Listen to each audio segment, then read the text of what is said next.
What's up, everyone? Welcome back to Rare Barrel. This is the first ever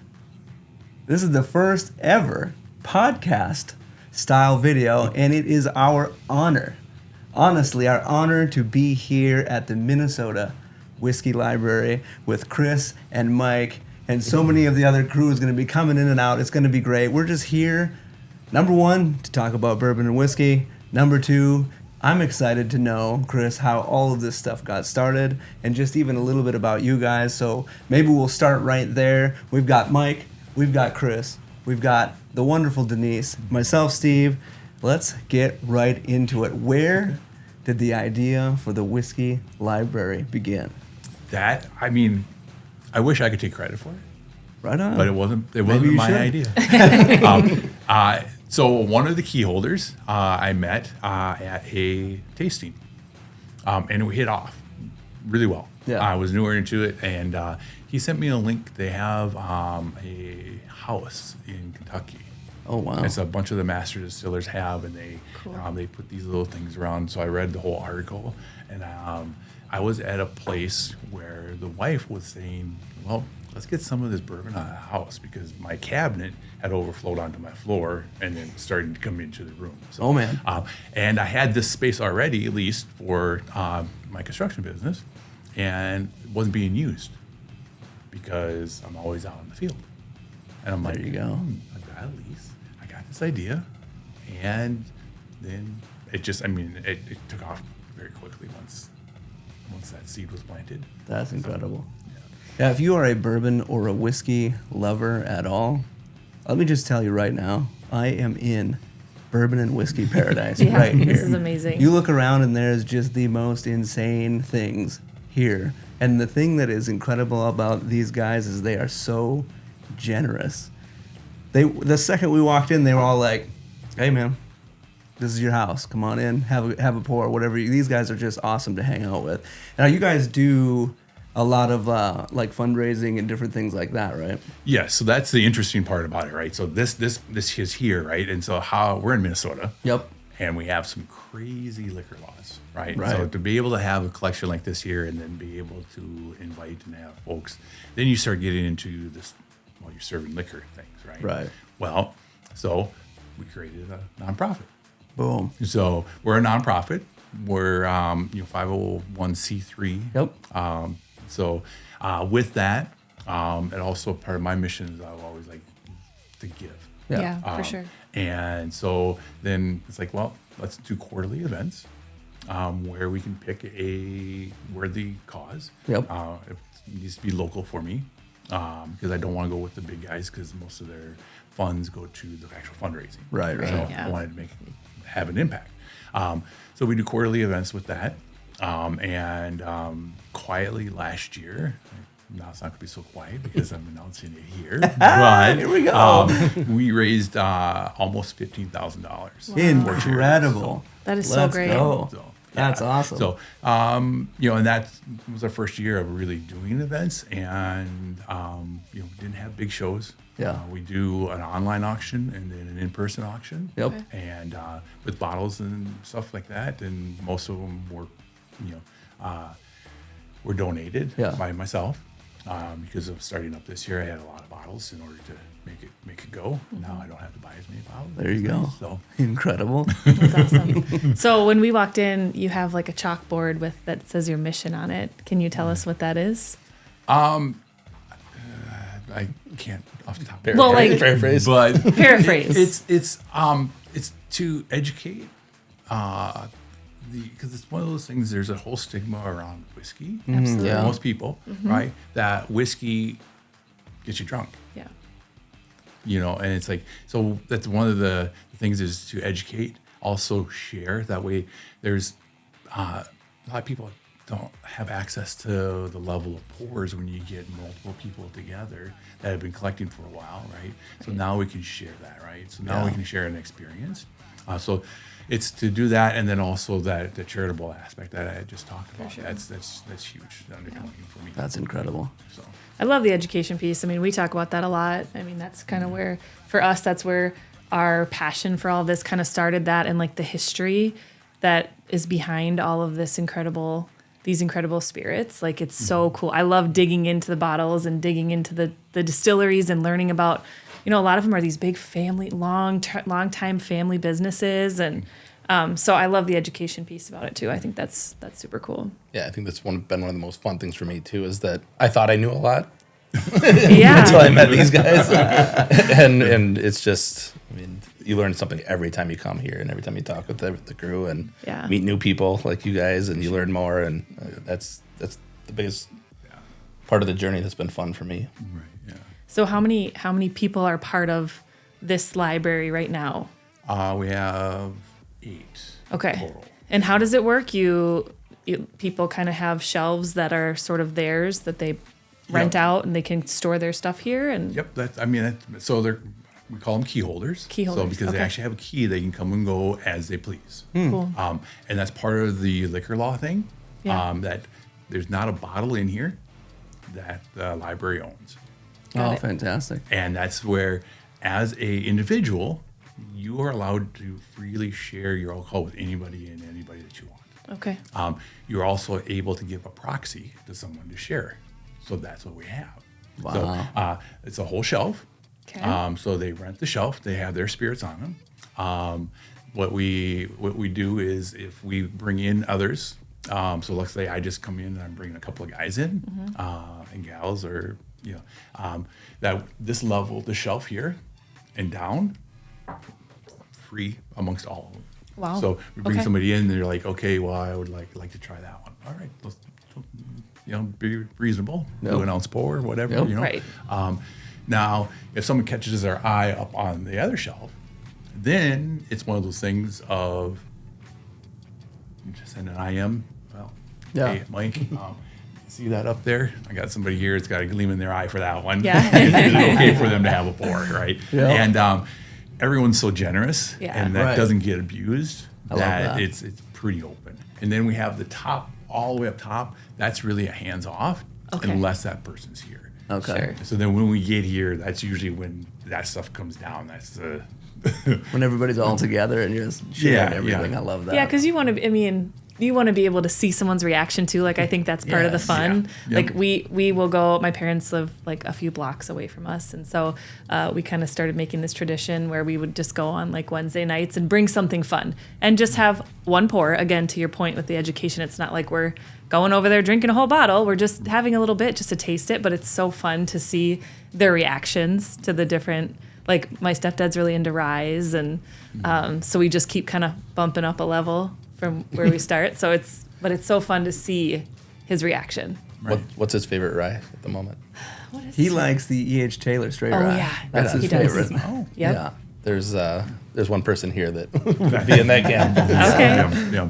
So That was going to be my other question. Like, I would assume that we all have different palates, right? So Yes, we do. is it super interesting, like what you might like in your collection versus others? Like, are they all pretty different, do you Very think? much or- so. I mean, if Okay. you look around, you can kind of see kind of where everybody's niche is. Yeah.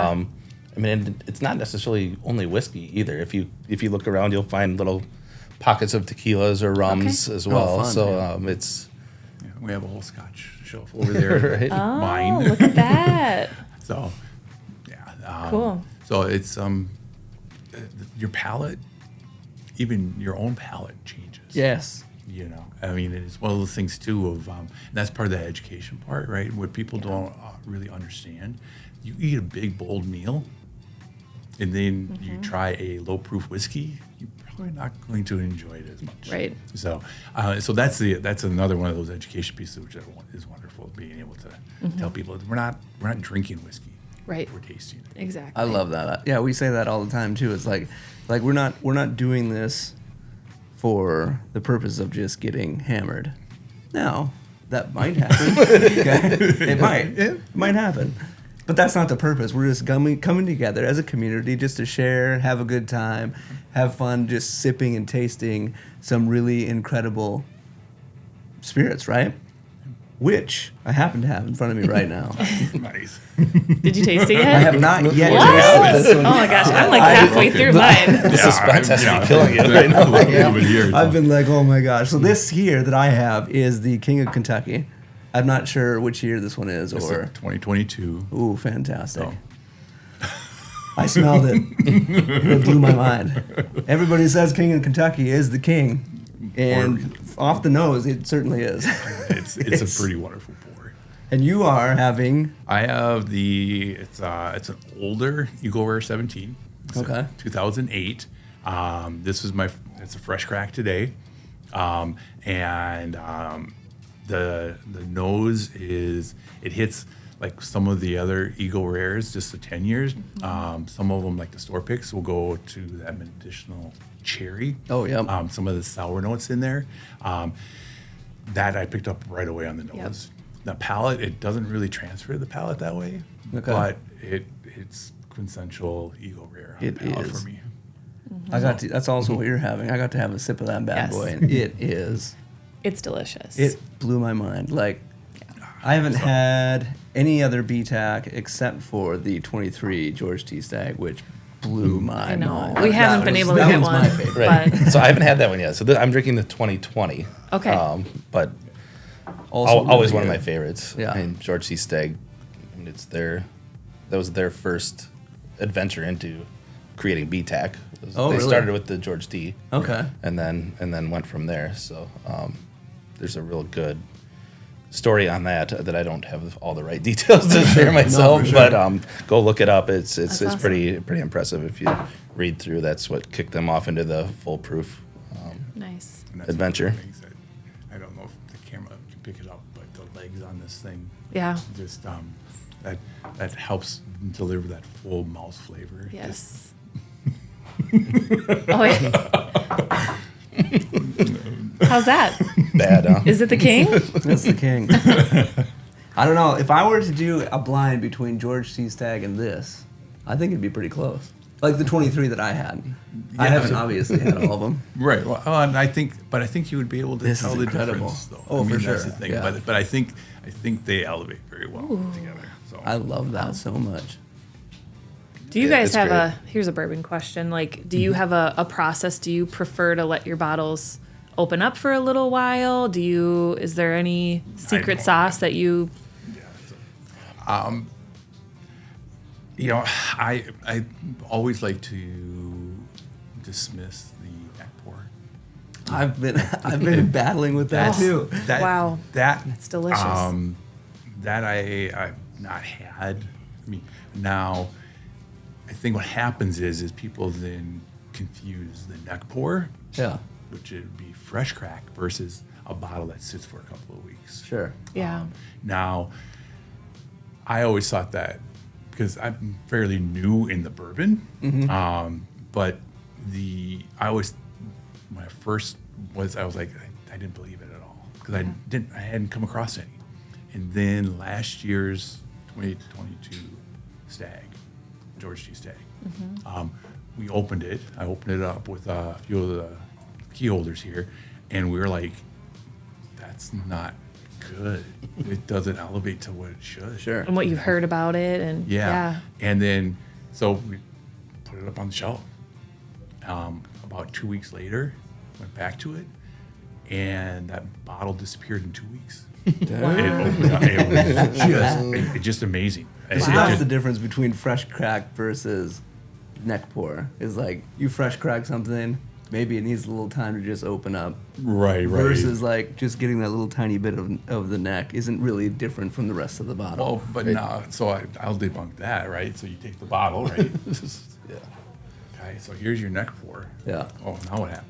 I mean, it's all this. It's all this Yeah. whiskey, right? Right. Yep. So, I had one of my buddies show me that, and I was just like, all right, you win. So, You and so win. then I think what it is, it's not necessarily the neck pour that they're, Right. it's that fresh crack, right? Yeah. Yeah. So sometimes the fresh crack just doesn't live up Right. to what the bottle is.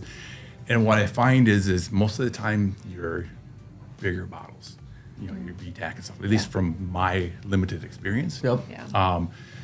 Because a lot of your regular pours that you get on like the 1792s and stuff like that, I've not had one of them change on me. Sure. But then again, there's so many barrels that go into the bottling Right. plant, it's really going to be hard for it to really Yeah. change a lot. So That's true. Well, you guys let us know if you have any preferences too, because I'm always curious about that. Well, we've been receiving a lot of the comments lately about opening a bottle and just kind of letting it sit there and just let that happen. Yeah. Like a bottle of wine. Yep, exactly. So let Do that with a good red. Yeah. So. I mean, it makes sense that you'd want it to air out a little bit and just let it kind of open up. And Yeah. I mean, it'll sometimes even a pour will change. I mean, Yeah. after it's been out for Absolutely. Yep. Yep. Yep. a few minutes. So My journey into the whiskey realm was primarily Scotch driven for right on. a long time. Okay. And with that, I mean, most people recommend that you have a medicine dropper of water, and you Yeah. just Right. add drop by drop and see how it changes, and take different notes that way. And that's something that I really haven't explored a ton with bourbon, other than just letting it sit and age in the glass, kind Right. of thing. So That would be I'd interesting to like dive to into. do that. Yeah. My brother's a big ice guy, so Okay. so his tastes distinctly different when I try it on ice. So I mean, that'd be something I should probably play around with a little bit more, just to see how that interaction Right. is. Even just a drop of water. Right. Just see, I've heard a lot about that, how that just helps open it up or whatever. It can, but then also it can make it completely fall apart. right. That's where it's like, and you don't know until you try it, right? Yep. Yeah. But that's part of learning, right? Yep. I have steered away from that Sure. just because I know my scotches hold up really well to that. Yeah. But the bourbons I don't know, and it's like Sure. I don't want to ruin a good tasting, right? Right. So Yeah. now I have to drink it rather than taste it. Right. Point. Yeah. Good point. Well, maybe we'll try some out. And you guys can. There you go. We'll make a video. You can see do how some, it give us goes. some tests. So Yeah. what's the most unique bottle you guys have gone after? Oh, and I have my what really got me into Rise. Yep. I killed the bottle, but I have another one coming. I was able to search. Oh it boy. Oh man. So it's a backbone. Oh okay. It's our bourbon pick though. Oh wow. And it is wild.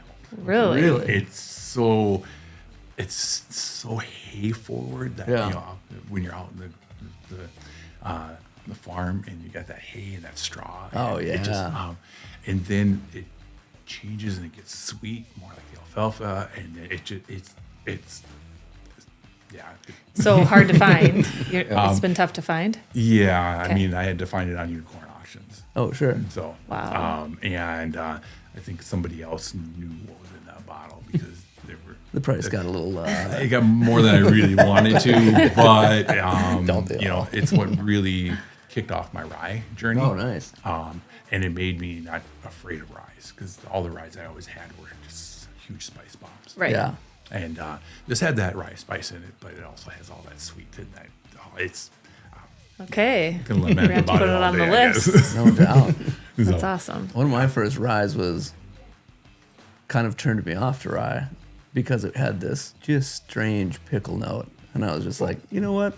I'm not a fan of that No, one. I wouldn't be either. And then the other side of, but then I got into other ones, and then you can get those nice mint notes that are really fun to explore. And then like other ones just have that, that nice spice to them. That like everything is just complex and balanced nicely. Yeah. Where you get the ones that are like, well, we got to do something with this. Let's just shove it in a bottle. and it's like, those are the ones that usually sit on the shelves here Yeah. for Right. a while. Yeah. Yeah, that was an interesting. What was it? Do you remember? I think it was a Nashville barrel Oh, rye, which was interesting because normally they do pretty good they stuff. do. yeah. We have another one of theirs that supposedly has some Heaven Hill juice in it. That one's beautiful. I love that one. Mike, how about you? Heaven Hill does great things. So, Yeah, they do. I think more recently I've been chasing Dusties. Okay. So that's kind of what I've been seeking out and finding. And before you go, I don't know where it's floating around here somewhere. Oh, right here. You'll have to try this 1989 Oh wow. Old Taylor. This is just a Awesome. butterscotch For all you butterscotch Taylor, bomb. all you Taylor Swift lovers out there, Yeah. it's an old Taylor from 1989. I know. When she was born. We have My daughters. daughter's gonna love that. Yeah. That's the only reason he knows that. Let's just clarify Oh, that. Yeah, I'm not into her. He's a can't do closet it. Swiftie, Yeah. you know he I'll go down to is. the Well, you basement. have to with Yep. little girls. So Yeah. you have to be. We have a 12-year-old and a 13-year-old that are just enamored. Yeah. I have an Taylor 8-year-old. Oh, so you know. it's- Yeah. The only I reason know they the were word- into football this year. I know every song, so yeah. It's, Right? Yeah. And unfortunately, I have a 29-year-old. Oh man, there you go.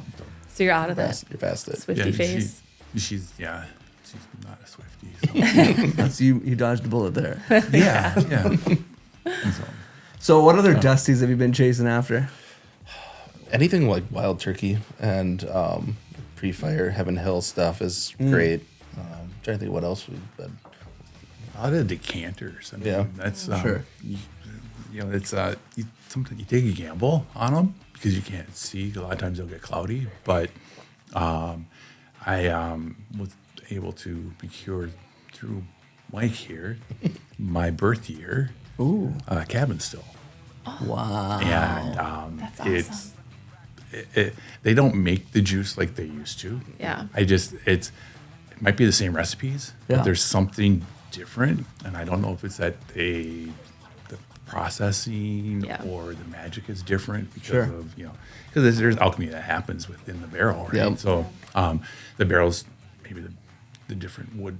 Even from- think about like how, I mean, everything nowadays is so mass produced with all kinds of who knows what in it. So even like the wheat or the wood itself or, everything is probably just different.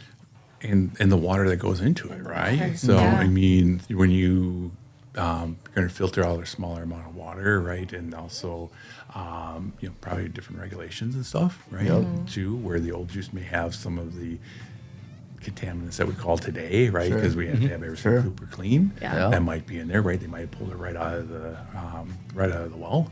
Yeah. Where now it's like it's got to have all the stages of Yeah. purity and stuff like that. So Yeah. Yeah, that's crazy to think so, about. Yeah, that's one of those things where if I had all the time, that's one of those things that I really would love to deep dive into is that distilling side of it. Yeah. Oh, yeah. Because there's so much that magic, and then also trying to dispel that there's just magic that happens. Yeah.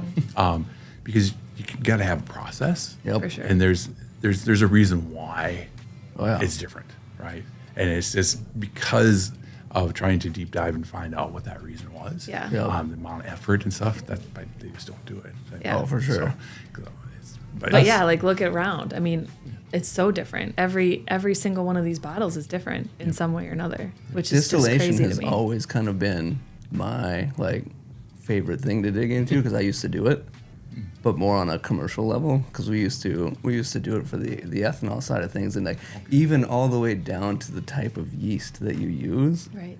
will impact so much, and the type of grain that you're using, like the different types of corn from different regions. And then you think back to those older dusties, right? Back then, the lumber industry was nowhere near what it is right. now. So trees were way older, Right. and had so much more age to them than now. They're just sprouting them up just so they can Right. cut them right back down. Right. Absolutely. And it's interesting to think about all those different nuances that went into it back then versus what's happening now, right? Yeah, you'll never reproduce what Right. they No. No. Unless everybody just stops doing everything. No. And we Yeah. just let stuff happen for a minute, and then we can come back to that same. Well, But I it's think- just interesting. I think we That might is- be slowing down. Yeah. I really do. I think the whole bourbon thing is slowing down, which Oh, is sure. which is I think is good. Yep. There's still a lot of craft distillers Yep. popping up and stuff like that.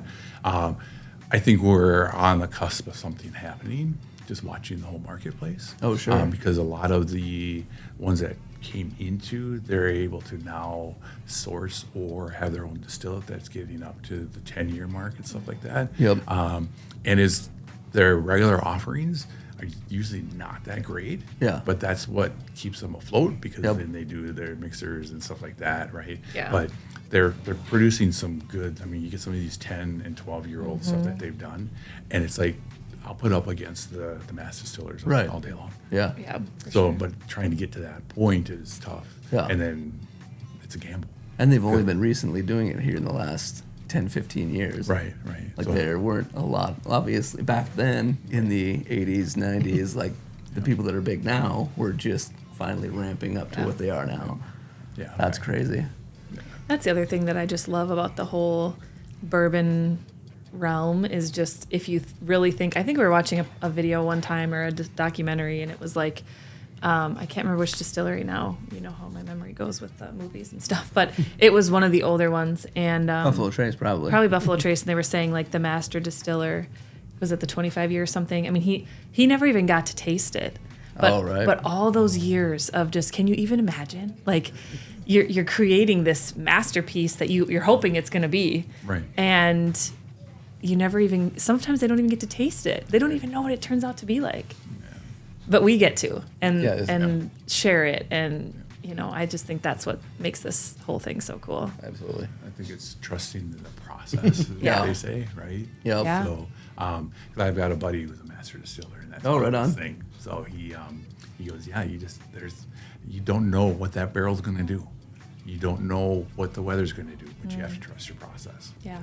That what you're putting in there is good juice. Yep. Yeah. And then it's only going to be enhanced right by that barrel. So, and the age. I'm like, okay.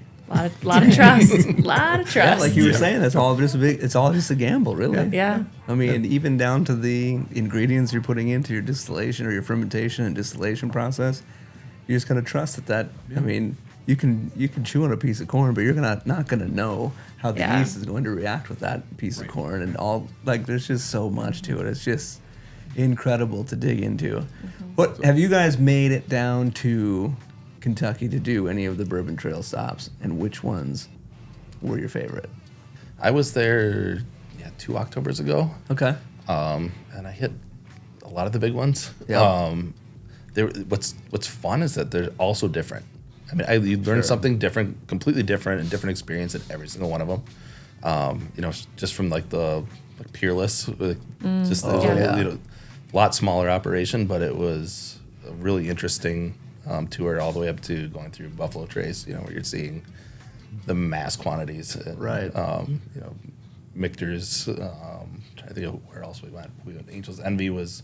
The cocktails were were fantastic at the end. So by far the best cocktails if you're into that. But yeah, I think the overarching theme was that you just learned something different about the whole tasting experience. Sure. I think my wife was pretty excited that she went with because she learned a lot, and That's awesome. that even for her, she transitioned that into tasting notes for tequila, which is her Yeah. her favorite. Cool. So yeah, but it's fun. I would highly Awesome. recommend just going to any of them, to be honest. Have you guys We gone? haven't. I mean, it's on the we're, list. we have a list that we're kind of This year's got to be the year. yeah. It is an experience. Yeah. You know, for anyone that's into bourbon. I was fortunate enough to go on a barrel pick. Ooh. At 1792 with a local group here, and it was a joyride. We were down there for 2.5 days. Is all that we were there. Sure. Wow. But it was packed. We went to Heaven Hill. We went to Buffalo Trace. We went to Wild Turkey. We went to. No, we didn't get to do any of the tours or any of that. But one of the guys that we went with, he does a lot of picks. So he's down there. He's been down there quite a bit. So he knows all the places to go and eat. So Oh man. all the Nice. nice places to eat. That's awesome. He also had an inn with. So this year is pretty impressive here. But the card catalog. Okay. Is so. I mean, I think he's on Instagram. But Oh, wow. Okay. look at, yeah, he puts us to shame. So- It's called the card catalog. It's called card catalog. Oh wow. I Yeah. gotta All check right. that out. Yeah. Yeah, and now you have to know the guy. Sure. And that's where one of the guys that's with this, he did. So we were very fortunate. Wow. Because you go down into, it's in his house. Yeah. So you go down into the basement, and it's pretty impressive. He's got a bar, he's got great pours and stuff. He's got the multiple TVs. So just that in itself Yeah. is a good experience, right? atmosphere. Just hang out. Yeah. But then he's got a door Oh that man. opens up and you go in, and it's just like, it's Wow. yeah. You can only imagine. Right. Yeah. So, That's so cool. That's Fun. incredible. Yeah, we'll do it for sure. We have a whole list of we'll do it in multiple trips probably Oh, yeah. because there's just so much I think There to is. see. But I want to do a week down. That would be the best. Yeah. And then that way you can hit your distilleries in the morning when you put out the releases so you can get the good stuff. Good call. Good call. I highly recommend doing like a mix of the like self-guided stuff. Okay. Just go sign up for some yourself. Yeah. And then go get your releases and got stuff it. like that early in the morning. But also like do one of the big tour groups. Yeah. Where they shuttle you, which you're gonna need after you have a few. a day's worth of samples. But they hit some of the more crafty, like Whiskey Thief Distilling, and then some of those other ones where you get a little more intimate experience as well. Cool. And then you kind of bounce around from that to the big guys, and it's pretty neat. So. Oh, yeah, we got to do that.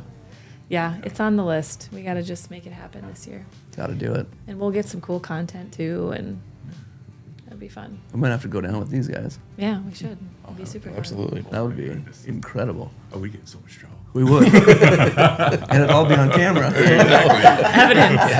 You're not coming with that. Yeah, not like in the 80s where you can mess around. Exactly. And nobody would know.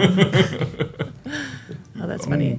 Yeah, So you guys so how do your events work? I'm just curious a little bit. Like, do you guys have one coming up this year? And how do people donate or get involved? Well, so we have a website. Okay. And I need to get better about posting on the website. It's pretty